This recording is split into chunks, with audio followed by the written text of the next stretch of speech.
In this lesson, we'll create a rendered image. After completing this lesson, you'll be able to modify an appearance and create a ray-traced image. In Fusion 360, we're going to carry on with the LAMP file that we opened in the previous lesson. As a reminder, this can be found in the Data panel under the Design Samples, and the file name is LAMP. From here, we're going to go out of the Design workspace into something called the Render workspace. In Fusion 360, workspaces are a way for us to identify the tools and functionality that we need when we're working with our designs. In this case, in the Render workspace, we're going to create what's called a ray-traced image. Ray-traced images are going to be created inside of the current scene using your computer's resources. There are 3 different ways in which we can create renders, but since this is a read-only file, we aren't able to create a render either locally or on the cloud until we save it. But we are able to create an in-canvas render, which is a ray trace. So let's make some quick adjustments to the file, noting that there are several other renders already in this design. The one thing that we're going to do is we're going to start with Scene Settings. Inside of Scene Settings, we can change the background from a solid color to an environment, and we can use the environment library to pick another environment that we want to place this in.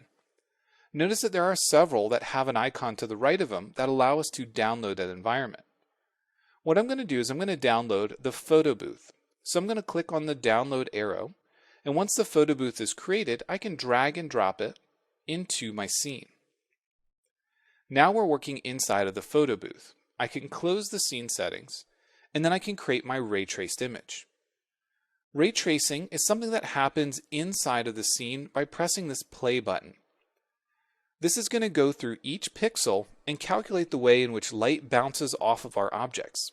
So for example, we have a shiny wood material, we have a brass, we have a plastic or glass material.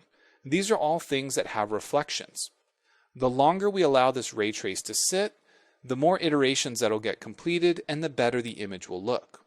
This is essentially how an actual render takes place, but the ray tracing is a great way for us to have this happen on the screen so we can get a good idea of what this is going to look like and make final adjustments. Note that in the right hand corner we have a slider. Right now it's set to excellent, which means that when we get to the iterations at this point, it'll stop the ray trace. We can also set it to final or infinite. These are also settings that we'll see when we create detailed renderings either on the cloud or locally. It's important to note that by default with ray traced images, as soon as we rotate the image, it's going to restart the ray tracing process. At any point in time, we can pause the ray trace process, but again, every time we rotate, it'll restart. We can also stop the in-canvas render and take a look at some of the in-canvas render settings. We have this lock view option, which prevents us from rotating the view while ray tracing is happening. We can say OK, begin the ray trace again, and now we are unable to move because the view is locked.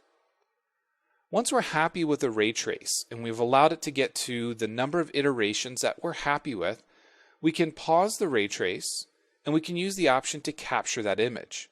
This will allow us to capture an image that can be saved locally. Notice that these options inside of here will determine the size and the orientation, but right now it's going by the current document window size. If we want to make adjustments to this, we can also modify things such as the scene settings to change the size. When we take a look at rendering locally or on the cloud, we have additional options to change the size of the render. For our purposes, once we allow it to save that, we can save it to the project in the cloud. We can save it to our computer as well. These options will allow us to capture this image as a PNG, a JPEG, or a TIFF file, and then save it for later review or use. I'm going to stop the ray tracing, and I want to take a look at some of these renders that have already been created. When we see a number in the upper right hand corner, if we select that, you'll notice that there are 7 renders that took place for this version. Some of them have different icons. For example, if you look at the bottom, there's a cube with some arrows. This is telling me that this is a turntable view. The one over here that does not have that icon is a static view. Also, the small diamond icon tells us that the render quality was set to final. Let's take a look at one of these with a turntable. The turntable will allow it to rotate around, and this is a great option that can be had after a static render has been created. When we take a look at a static render, we then have the option to render it as a turntable. But again, these options are only available when you're working on a saved file, not a read-only file.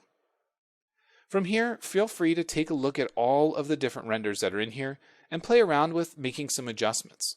You can modify appearances, for example, changing the wood grain or the material for the bracket. You can make adjustments to the scene and background. And you can also do things like adjust or add decals. In our case, we're not going to take this lesson any further, and we're not going to save this file locally. But it's a good idea to play around and get comfortable with the software before you move on.